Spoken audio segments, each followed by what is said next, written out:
안녕하세요. 매일 시를 쓰는 시인 다선 김승호입니다. 오늘 10월 벌써 16일 셋째 주 맞는 주일입니다. 77번째 시창작 토크 시작하겠습니다. 하루하루 삶을 통해서 얻어지고 느껴지는 일들이 많습니다. 알고 싶지 않아도 알게 되는 것과 알고 싶어도 알 수 없는 것들, 그런 것들이 있죠. 사람들은 누구나 저마다의 어떤 꿈이 있고 가야 할 길을 생각하고 있습니다. 그 목적 안에서 나름 열심히 분주한 삶을 살아가고 있는 게 아닐까라는 생각을 합니다.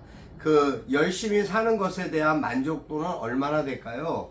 만족하는 부분들에 대한 것이 높은지 낮은지에 따라서 또 그것이 옳은지 그른지에 따라서 차이점이 많이 난다라고 생각합니다. 근데 사람들이 생각하는 그 모든 부분들이 생각과 같이 이루어지고 뜻대로 바라는 대로 가는 길이 많지는 않습니다. 글을 쓰는 것도 그렇습니다.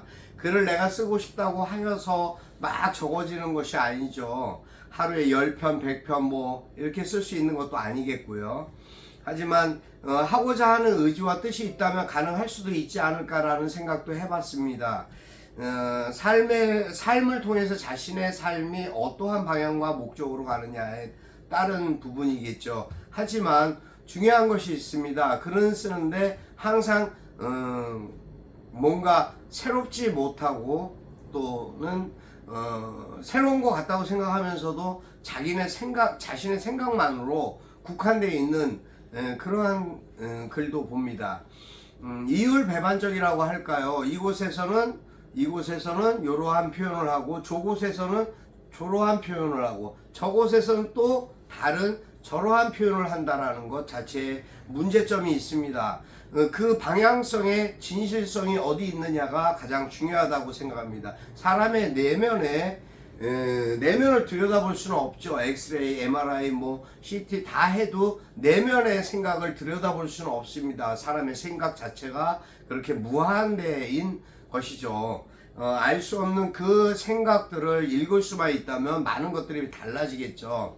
하지만 그걸 표현하지도 않을 뿐더러 표현을 못하게 해서 안 하는 경우도 있고, 그래서 참 삶은 아이러니하지 않나라는 생각을 해봅니다. 나름대로의 기쁨과 소망이 있어서 하고 있다라고 한다면 그거는 칭찬해 줄 만합니다. 왜냐하면 좌절하지 않고 낭망하지 않고 또 도태되지 않는다는 것만으로도 칭찬받을 일이 아닐까라는 생각을 합니다.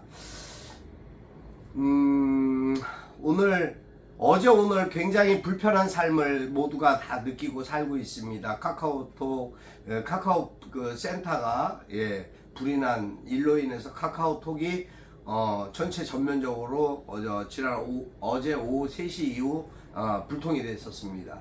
그래서 저녁 약속부터 시작해갖고 많은 불편함들이 있었죠. 더 중요한 거는 메일이었습니다. 다음 메일이 이제 서비스 중단을 한다느니 여러 가지 일들이 있습니다만은 결과적으로 그 파장으로 인해서 여러 가지 일들이 막혀져 버리는, 메일조차도 송수신이 안 되는 그런 상황들이 발생하여서 뉴스에도 상당한 차질이 빚어지고 있습니다. 어쩔 수가 없죠. 어쩔 수 없는 일입니다. 근데 한편으로는 불만과 어떻게 이런 일이 대책 없이 있을 수 있느냐는 많은 이야기들이 있었습니다만, 또 한편으로는 오늘까지 하루 종일 조용하다, 카카오 소리가 안 나서 카톡 소리가 안 나는 것만 해도 참 굉장히 조용하다라고 이야기하시는 분들도 더러 배웠습니다. 솔직히 여러 가지 부분에 대해서 생각할 부분이지만 제 개인적인 입장으로나 단체적으로 봤을 때도 큰 피해와 손실이 끼쳐진 건 사실입니다. 소통할 수 있는 창구를 잃어버린 암담한, 그래서 오히려 쉽게 포기할 수밖에 없는 그런 마음도 가져보기는 했습니다. 여러분들은 어떠십니까? 불편함을 많이 겪고 계시겠지만 여러분들의 생각은 어떠신지 한번 여쭤보고 싶은 생각이 들었습니다. 아침에 일찍 이제 또 뭐 저 나름대로 또 주변 분이 운명하셔서 조문을 다녀왔습니다. 제 옷차림이 넥타이가 이제 색깔이 바뀔 때마다의 이유가 있습니다만 참 애도를 표합니다. 좋은 데 가셨겠죠. 마침 또 휴일이고 하니까 그런 기도하는 마음으로 기도드리고 왔습니다. 주일이라 오늘 교회들 가셨겠죠. 뭐 나름대로 여러 가지 일들이 있습니다. 지금 10월이라 뭐 10월은 뭐 아시다시피 매주 뭐 토요일, 일요일 뿐만 아니라 평일까지도 많은 축제와 지역 축제, 뭐 또 행사들이 너무 많습니다. 뭐 오늘도 보니까 제가 1시에 아마 백범 기념관에 K스타 시상식이 있는데 거기도 사실은 한명구 감독님께 일단은 죄송하다고 사과를 드리고 싶습니다. 왜냐 오늘 꼭 찾아뵙고 제가 축하를 드려야 되는데 또 선약이 있고 여러 가지 행사가 있어서 참석을 못하게 됐습니다. 용서하십시오. 일단은 뭐 사람이 살아가면서 많은 약속들을 합니다만 뭐 때로는 지킬 수가 없는 상황들이 있어요. 시간 약속 같은 거 날짜 그거는 뭐 나름대로 일정이랄까 뭐 각자 선약이랄까 여러 가지 일들이 국한되어 있는 부분들이 있기 때문에 사실 더 중요한 부분에 대한 약속을 파기할 수 없기 때문에 어쩔 수 없는 경우들이 있습니다만 그래도 약속은 꼭 지켜야 되는데 일단 그것을 이루지 못하는 그런 부분들이 있을 때는 양해를 구하고 이해를 구하는 것이 마땅하다고 생각합니다. 시를 쓰면서 제가 생각하는 부분들은 많은 일들이 있습니다만 그래도 가을이라서인지 몰라도 가을이 깊게 제 마음에 자리 잡았나 봅니다. 가을 이야기를 자꾸 하게 됩니다. 저는 지난밤에 가을의 독백이라는 글을 써보았습니다. 부겐베리아 꽃이 너무 이쁘게 핀 모습을 찍었습니다만 부겐베리아에 대한 꽃이는 제가 이전에 많이 썼던 것 같고 가을의 독백, 가을에 대한 생각들을 한번 나열해 보았습니다. 낭송해 드리겠습니다. 가을의 독백, 다선 김승호. 꽃보다 예쁜 것이 사람이라는데 그렇게 예쁜 사람은 너무 많아. 차라리 꽃만큼만 이쁜 사람이 많으면 어떨까 하는 생각하는 가을날 곱게 핀 부겐베리아를 보며 너를 떠올린다. 오후에 햇살 뜨거운 가을날 예쁜 마음만큼 사랑스러운 사람으로 그런 향기로 남을 수 있는 사람이 되자고 다짐해 본다. 여기까지입니다. 향기로운 사람, 그런 사람 될 수 있을까요? 향기로운 사람, 자신만의 색깔과 색채, 자신만의 향기.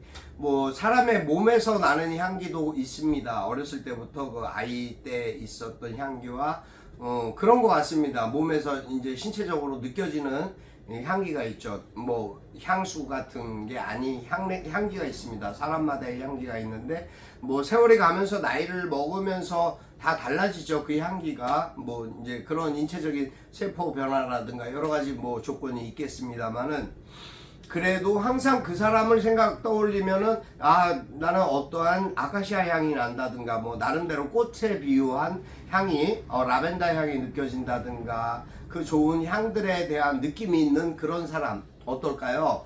시인이라면 한 번쯤 도전해 볼 만한 그런 가치가 있지 않을까 싶습니다. 향기로운 사람이 향기를 품어냄으로써 그 주변이 향기로워질 수 있다면 하는 생각을 해보았습니다.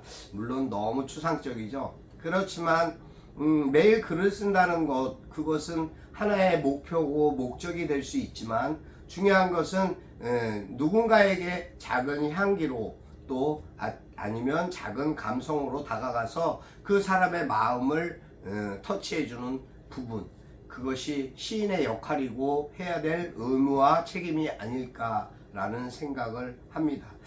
매일매일 쓰면서 읽으면서 또 느끼면서 퇴고하면서 느끼고 바라는 것이 있습니다. 여러분의 행복입니다. 여러분의 건강입니다. 여러분의 잘 되고 기뻐하시는 모습을 볼 수 있었으면 하는 바람입니다. 자주 못 보는 그러한 지인들이 많이 있습니다. 자주 연락도 소통도 제대로 안 되는 지인들도 있습니다. 또 자주 하다못해 문자로라도 인사를 드려야 되는데 하지 못하는 그런 경우도 많이 있습니다. 서로 사람마다의 일과 일상이라는 것이 빡빡하게 진짜 너무 타이트하게 돌아가기 때문입니다. 그러면서도 의외로 또 자주 뵙게 되는 분들도 계시겠죠. 사람은 항상 그런 것 같습니다. 자신의 생각하고 마음으로 느끼는 곳에 자주 내 몸이 가 있다라는 것이죠. 어쨌든 오늘 또 하루가 시작됐습니다. 여러분 글을 쓰실 때 제가 팁 하나 드리겠습니다. 꼭 비유와 함축을 떠나서 내 마음에 있는 색채를 한 번쯤, 내 마음에 있는 향기를 한 번쯤 누군가에게 전할 수 있는 마음, 그러한 각오, 그러한 자세로 한번 써보는 건 어떨까요? 글은 여러분의 진심이고 표현이고 사랑입니다. 여러분의 사랑을 오늘도 만끽하시는 그런 하루가 되셨으면 좋겠습니다. 여러분 행복하세요. 감사합니다.